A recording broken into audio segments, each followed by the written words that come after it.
Hello, everybody, and welcome again to Procrastinator's Pitch Stop. We have a couple of amazing guests here for you today. We have Richard and Jay.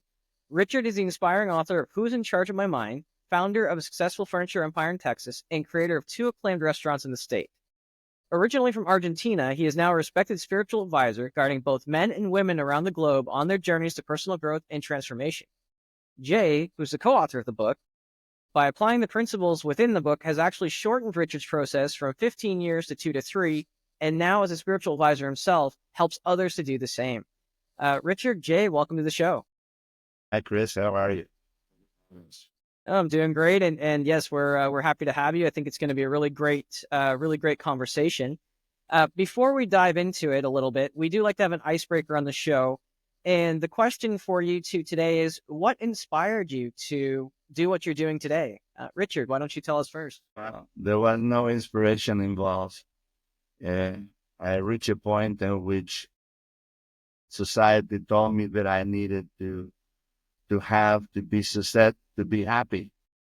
And I own 5 furniture stores and 3 houses, wife, and other things. And I was miserable. And for the first time, there was someone that I could not control, and she drove me crazy, and I hit bottom. And for the first time in my life, I said, help, and help came. Okay.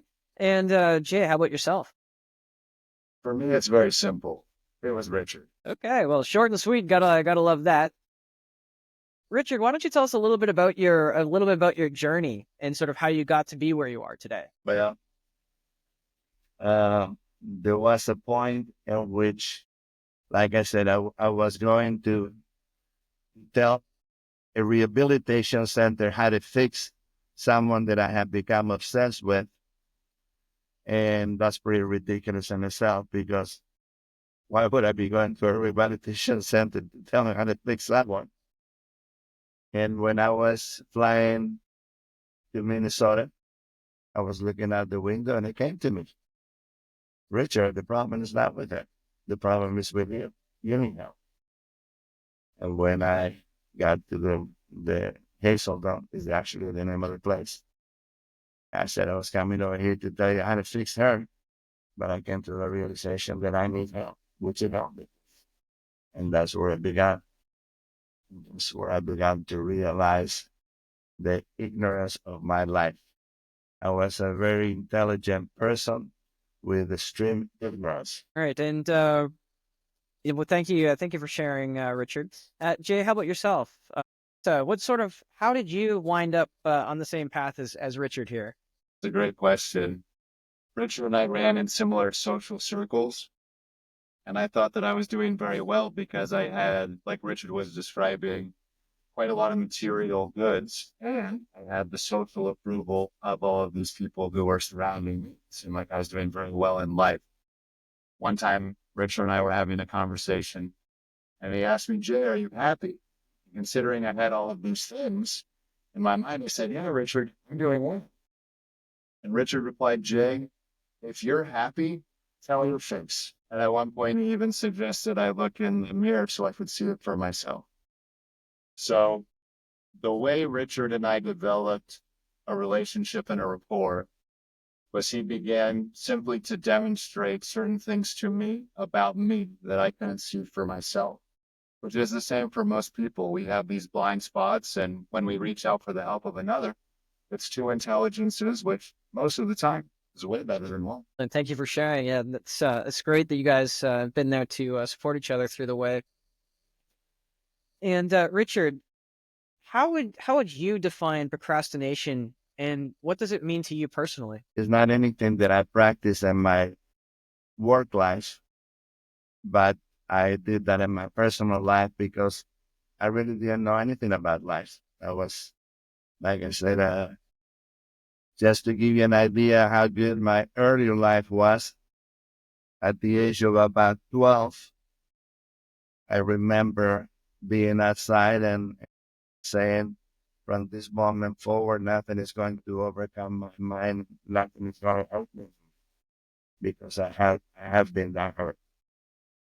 And to the age of 12, to 37 helped me very good on the not experiencing the bad things.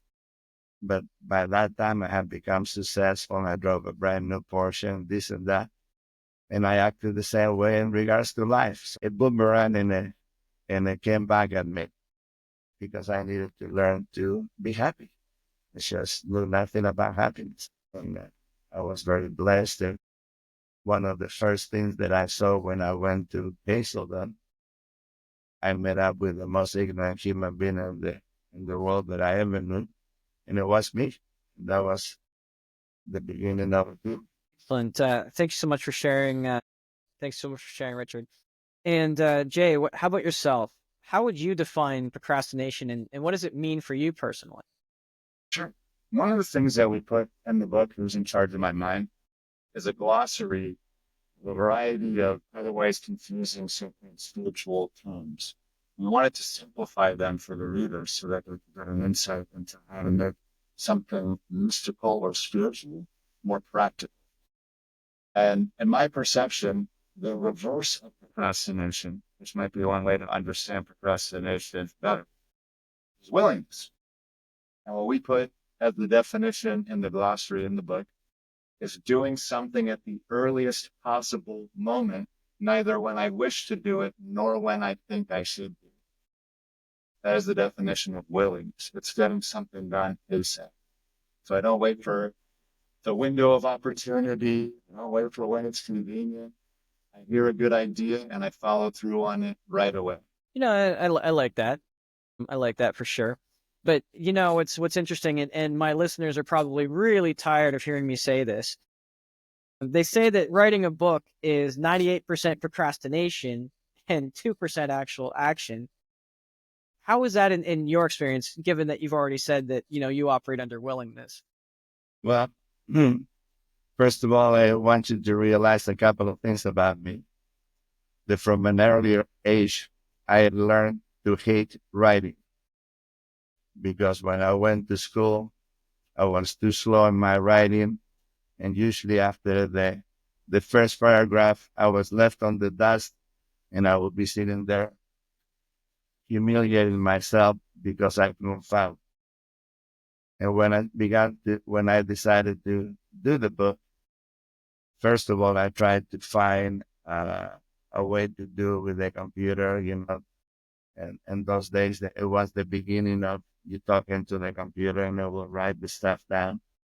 But I couldn't find anything that will be suitable enough. In case you haven't noticed, I have a slight accent too, and that doesn't complement the situation. So, but finally, I was able to find a ghostwriter. So I began to record the book with him, and he will write it down. And yes, it took me an extra 10 years to write the book. But in reality, those 10 years were very useful because I learned a great deal. Yes, it didn't take me much more than 3 or 4 months to write the book once I found the tools. Because like I said, I'm pretty practical when it comes to doing stuff. Yes, and of course, there are always many challenges when you want to write a book. You mentioned a few of them right now. What do you think was the biggest challenge that you had to overcome in terms of writing the book? In terms of writing the book, I really didn't have any challenges because once I decide to do something and I start doing it, it just happens. I don't stop until I finish. I never wonder how long it's going to take me, how much work or whatever. I start and I stop when I finish. So it's no big deal. So that's the deal for me as far as the writing. Now, the challenge has been since I wrote the book, it takes a while to be recognized. And that has been the main challenge, being recognized. And you have so much wisdom to share, and there's so much information just jam packed into the book. There's no real silver bullet in terms of procrastination per se, but given your vast experience, what would you say is just one clear step that someone could take, say today, to maybe get over their procrastination if they're lacking this willingness? Well, I think I can do better by relating one of my experiences. I used to think of myself as being an open-minded person. And I went to see this particular fellow that was way more advanced than I was. And at one point he said to me, by the way, Richard, have you ever heard of an open-minded person that is full of holes? And I said, what the heck are you talking about? And he says, well, it's very simple, Richard. Uh, there is people, they listen to everything, but they do nothing with it. That's an open-minded person that is full of holes. And even though I wasn't too bad at it, there were certain things that require my attention to correct. That's it's an interesting statement there. Being open-minded yet full of holes. So it's not enough for us to actually be open-minded. We actually have to do something with that information, or it's just, what would you say? It's just kind of useless for us to hear it, or Well, it's not useless to hear it because you see, when I was full of holes, I didn't know that I was full of holes. So when I heard that is when I began to inspect it. But by the way, Chris, do you have a definition for the word will? Do you know what the word will means to you? well, the word will to me personally just means it's the drive or the inclination to actually do something. Okay. Well, there you are defining more the word willing than the word will, because the definition of the word will is an action in past tense. Like, for instance, have you ever collected on a will that has never been written? I don't believe so, no. Yeah, I never received an inheritance from a will that was never written. And that's why will is an action in past tense. So, like when we hear those words, thy will be done, what does that mean? Most people, when I ask them that question, they don't have an answer. And all that it means is God's actions be done. So the word, the definition of will then is actually action. When we are open-minded and full of holes, we're just lacking the actions. And in terms of these holes, when you get these actions to do, maybe it's just that, maybe we hear these things, we're open-minded, but we don't know what actions to take. Is that kind of where that comes into play? Well, I'm gonna let Jay describe that, but I'll give you a hint of what I'm talking about. If I was to go to Africa and I wanted to be in a safari, the first thing that I will get will not be the guys to carry the stuff or buy the food or this or that. The first thing that I will get will be a guide. And I let him tell me what it is that I need for the safari. He's been there. And maybe Jay can share a little bit what it means when he said that it took him 2 or 3 years to develop what it took me 15 years. So the first thing I wanted to mention is the conversation makes it sound like procrastination is a light switch where I'm either procrastinating or I'm not. And what I have found is it's a process of development similar to the different belts you can get as you're going through martial arts. You start off in one place and then you grow. It's not like I am on one side of the fence and then the next day I jump over and I have the solution forever. There are certain things in my life where I continue to delay my perfection. Maybe I'll get there one day. And there's other parts of my life where, as a result of the open-mindedness I practice with Richard, where I couldn't see what he was suggesting for me to do. It sounded strange. Before I followed through on that guidance and received the benefit, and I spent very little time worrying, ruminating, oh no, what's going to happen? Does he have the full idea of my situation when he's giving me this guidance? I followed through. And it was by seeing the benefit of following through that I got to spend a lot more of my energy enjoying the benefit rather than wasting my energy fearing the potential consequence of the action. And I'd like to give a personal anecdote. When I started with Richard, one of the things he asked me to do was to write out on paper a plan for my day. And he would go hour by hour and say, here's what I'm going to do. And the next day he said, how did you do with your plan? I went, oh, I did very well. He said, let me see what you wrote down. And I said, oh, okay, I'll do that tomorrow. So the first thing I had to do on my plan was write out my plan. And the next day when he was asking me, how did I follow through? I had an excuse and a justification. I was a procrastinator. I wanted to do it the next. And he actually did the most amazing thing for me when he saw that I was open-minded but full of holes, because I would listen to him and said, yeah, that sounded really great, but I didn't follow through. He said, Jay, I'd like you to know that if I'm going to be your guide, the way you can demonstrate I have become your guide is to follow through. And since that's not what you're doing, I'm clearly not your guide. So call me back when you have followed through on your plan for a week in a row. And I didn't realize he could do that. I didn't know that could be part of the demonstration of love that he had for me. One of the things I've come to see in a broader way is altruism, where I can do something for the well-being of another person. One thing that might be stopping me in terms of why I might be procrastinating is I'm contemplating the consequences to me.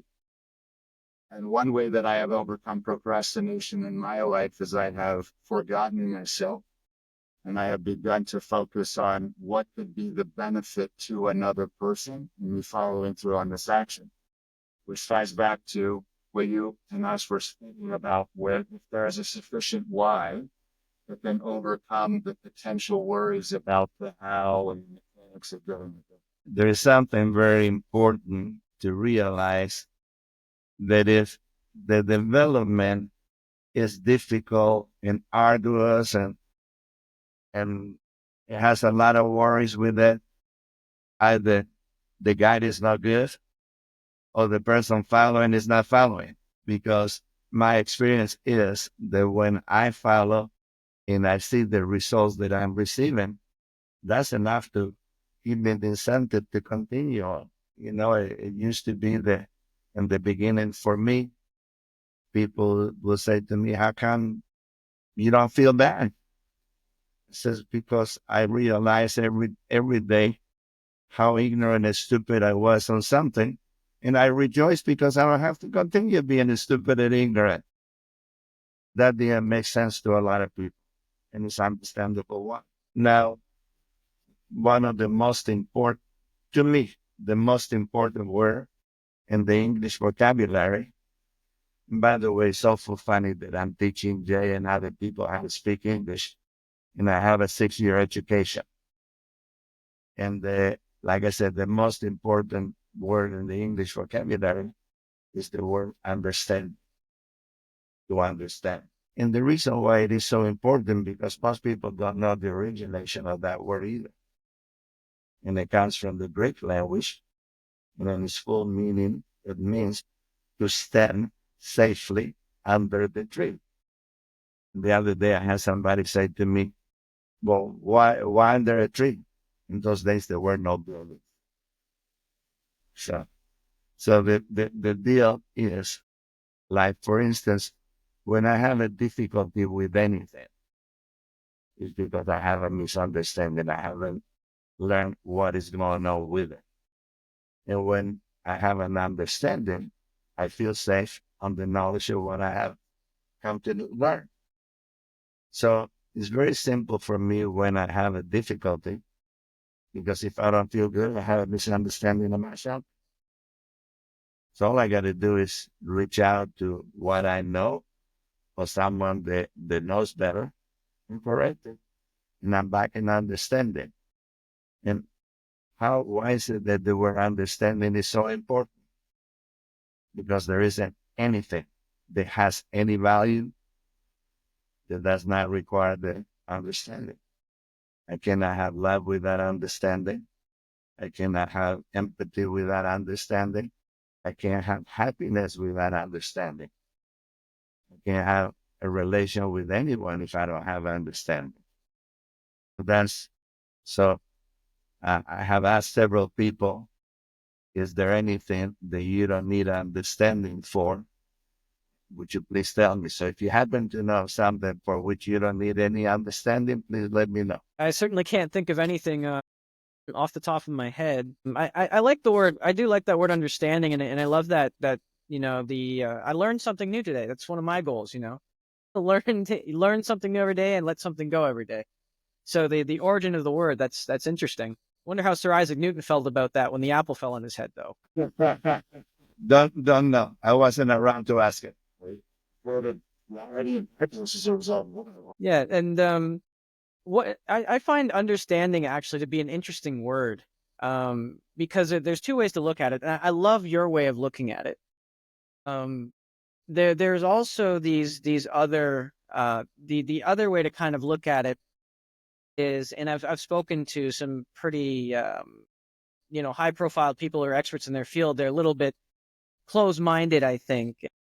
When they say they understand something, then all of a sudden it's like, oh nope, that's closed. I don't need to know anything else for that. But what's your response to that? Well, I will tell you this, Chris. Whatever I know it to be 100%. I'm 100% sure. Now, if you were to introduce something to me, it will require a change of that 100%. I will change it to that one, and then I will be 100% sure about that one. So Like that.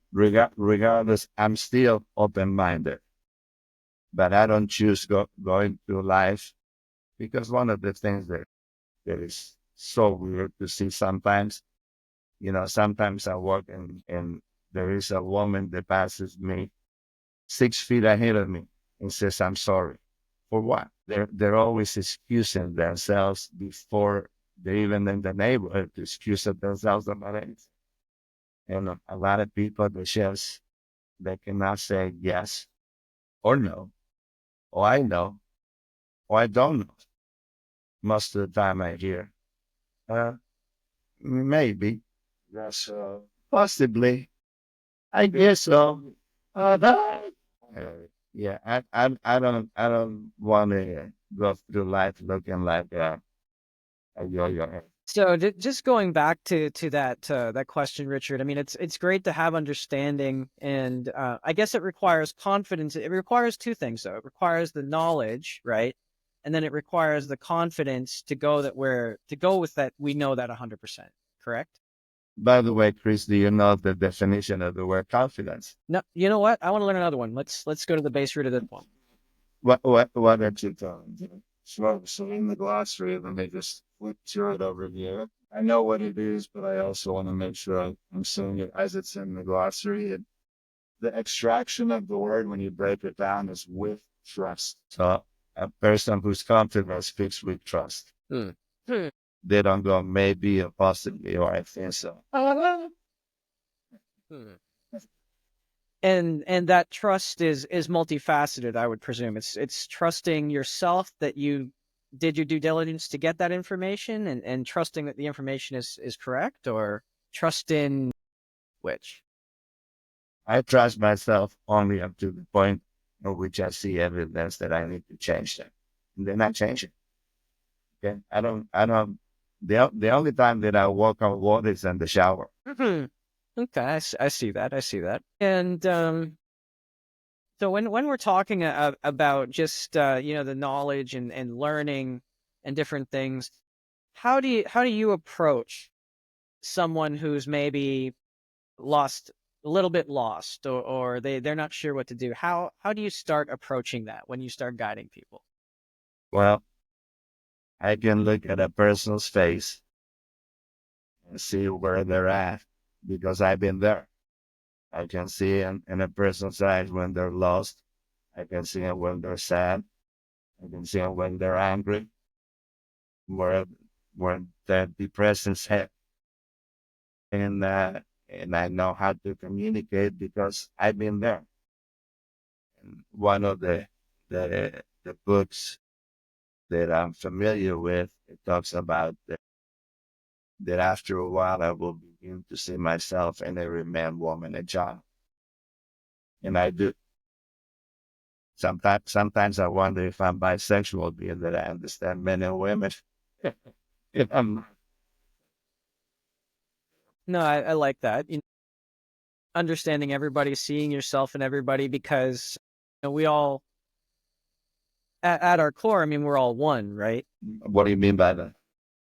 Well, we all come from, uh, and again, depending on how you want to label it, right? We all come from the same source, the same building blocks, the same source. Yeah, when I was born, the God didn't say, or whoever didn't say, okay, Richard, you're gonna have a certain amount of brains that you're gonna be able to use. Jay, you're gonna be screwed up like this. Chris, you're gonna be screwed up like that. We all got the same amount of intelligence. It's just that our surroundings determine how we develop that intelligence or the lack of it. I will tell you that my father was an oral surgeon that took care of la creme of the people in Argentina. And he was dedicated, buff of concerts, and he played 6 different instruments. And my mother was, didn't even finish the first six grades of school. And I will tell you that my father was more ignorant than my mother, because when they got married, neither one of the two said to the other, well, do you want children? And then afterwards, after they got married and they had the first one, they found out that my father didn't want any children and my mother wanted a dozen. And that's why my father disappeared at the age of 8.5 when the third one was born.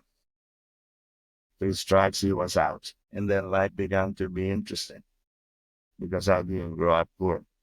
That would have been an improvement. I grew up 2 steps below poverty.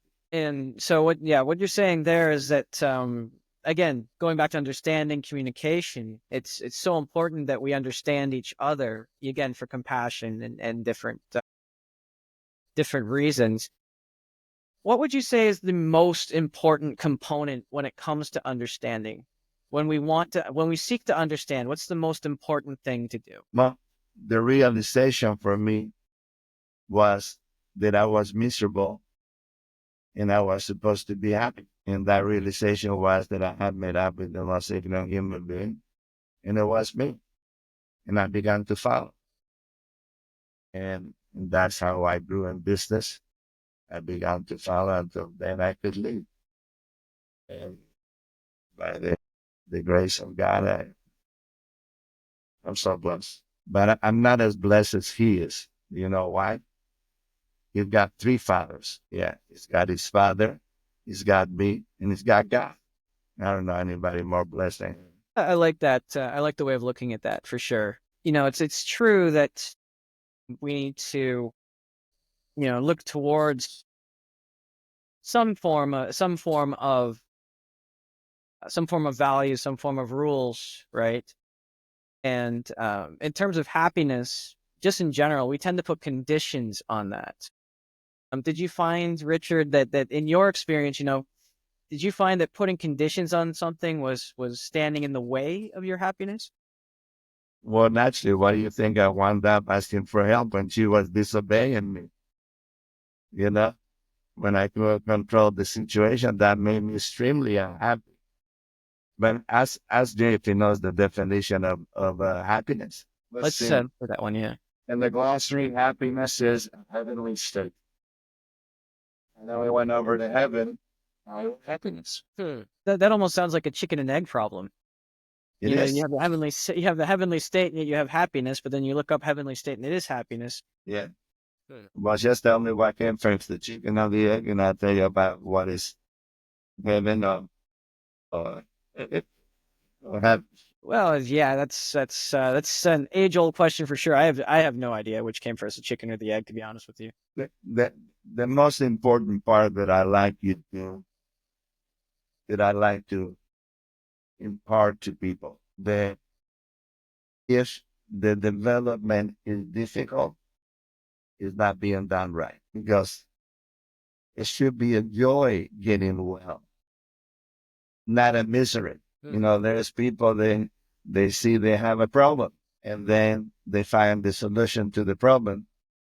And now they're miserable because they didn't do the solution before they even knew that there was a solution. Those people, as I said, they can manage to screw up anything.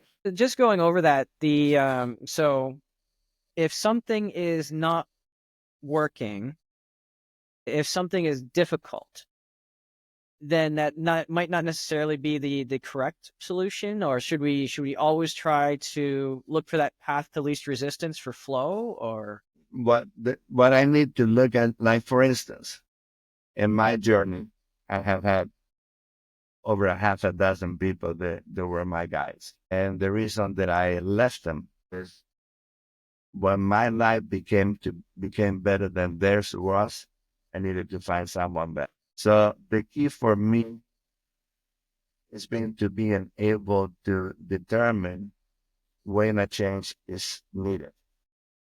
And it is important for me, it was important for me to determine whether the change was about them or about me. Because, like I said, I only walk on water in the shower. Some people are making mistakes, and I have made some lose. And especially being that I have become quite of a confident person, that's when you make the most screw ups. And I'm blessed that I continue to develop. And the key is to realize that there is a power greater than mine, and in my case, that power is God. And whenever I need anything, I reach out. And you may want to ask Jay if he knows the definition of the word grace. yeah, let's hear what the definition is of the word grace. If you'd be so Well, I kind. have this open over here. That can be the glossary. So grace is a free gift. Well, that makes sense. By the grace of God, by the free gift. Yeah, I mean that I never really stopped to think about. What is the free gift? Because free gift of what? Well, the free gift of free will, the free gift of life, free gift of what would your take on that be, Richard? Well, grace, I call it my portion 928, but CJ has a better definition. Okay. So what do you say, Jay? I go along with Richard on that one. What is the free gift? It's the power of God. On the book, there is a section in which we speak about when the Christians were thrown to the lions in the Roman times. And I speak of those that were running in total terror from the lions and just dying in horrible death. And then there were the one they just had a pleasant look to themselves. They were on their knees and they were looking at the sky. And later on the book, I asked this question: "It's your turn. Are you going to be looking at the lions? Or are you going to be looking at the sky?" You know the answer.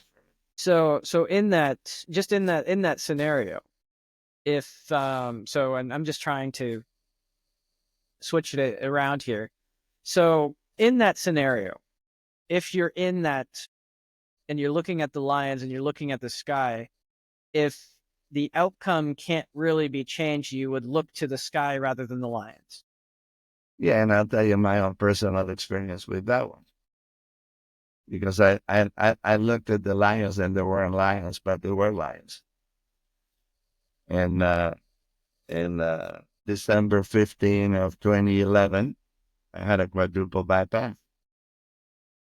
And when I woke up from the surgery, I knew there was something wrong with me because I didn't feel like myself. And the reason that I didn't feel like myself is because they had given me drugs to a person of my size. And when I woke up, I was high. And it was the first time in 20 years that I was not conscious of myself. And what I did is I called a person that I was a guide to. And the reason that I called him because he was a doctor. And I talked with him. And the realization that came to me was that I needed to separate my body from my mind to not be experiencing the misery that I was experiencing at that moment. And the reason that I'm talking about the sky and the lions, because at one point the director of the hospital came over to see me. And like I said, I was not in my right mind. And I came to the conclusion that he was leaving me there to die. And once he left, I knew that he had left me to die. My sister was nearby, and I began to communicate with my sister very calmly the things that she needed to do to take care of my possessions. And while I was doing this, I was very calmly waiting to stop breathing. So yes, I did. The lions were there, but I was looking at the sky. Well, thank you for sharing that. It's a good story. Richard J, it's a pleasure talking to you both. We are coming up pretty close to the time here. Do you think that there's anything that I could have asked that I didn't ask, or maybe I should have asked, or anything we didn't cover but maybe we should cover? As far as I'm concerned, you can also walk in the shower and you are perfect. Whatever didn't take place, and whatever took place, took place. And we're okay both ways. Because you seem to be a man who believes in God. Am I correct or incorrect? You're correct. Yes. Okay. So if I'm wondering whether you did this or didn't do that, or I didn't do this and I should have done that, what I'm saying to you is that I'm playing God, and I'm whenever I am disturbed for any reason and wondering for any reason, because I'm playing God. And as good as I am, I'm still not qualified. Really, one thing I would like to close the loop on. We live in the information age. When it comes to any problem, there might be 117 possible solutions, some of them totally in conflict with each other. One way that I began to develop was I made the information into knowledge. And the difference is when I took the time. So if somebody actually listened to this whole thing, which congratulations, you made it to the end, I would take the time afterward. I would set a timer on my phone for 5 minutes, and I would spend the time to meditate, which means to think about what did I just hear and what actions would I like to take as a result of the information I just absorbed so that I could make it knowledge. And I think that would be the biggest difference maker for a procrastinator, because if I, after hearing this hour, go on to the next episode and don't do anything with the first episode, all I've really done is accumulate a pile of more stuff that I haven't done anything with, and wonder why I'm not getting anything done. It'll only increase the stress and the anxiety and feeling like now there's even more to do because I have another hour of information that I haven't done something with. So I would highly recommend taking the time to stop, set a timer, and think about, here are the actions I'm going to take and the decisions I'm going to make, and make them very easy. Make them layups, because then it will fuel me to do even more with what I already have. And by the way, it's really easy to tell when I have a good guy. The results that I'm getting are good. Okay. Well, love those. I love those closing statements here. Just before we go, just for all the listeners here, where can we pick up a copy of your book? And if we want to reach out to you, Richard and Jay, what's the best way to reach out to you guys? We have Who's in Charge of My Mind. The second edition just came out on Amazon and Kindle. The audiobook is coming out as well. Our website is notmymind.com. You can schedule a free communication with myself or Richard over the phone. You can email us. Our social media, we're all over the place for Highway of Happiness. Excellent. Thank you so much. And just to our listeners, don't worry about grabbing a paper and pen. You know, we'll have all that in the show notes for you afterwards as well. So you'll be able to have easy access. And Richard and Jay, we just once again, thank you so much for you being on the show, for your insights. and your patience for the beginning sort of technical mishaps that we had. And to all our listeners, thank you once again for tuning in. And just remember, if you can't find that motivation or inspiration for yourself today, maybe just go out and try to be that inspiration and motivation for someone else. And we'll see you again next time.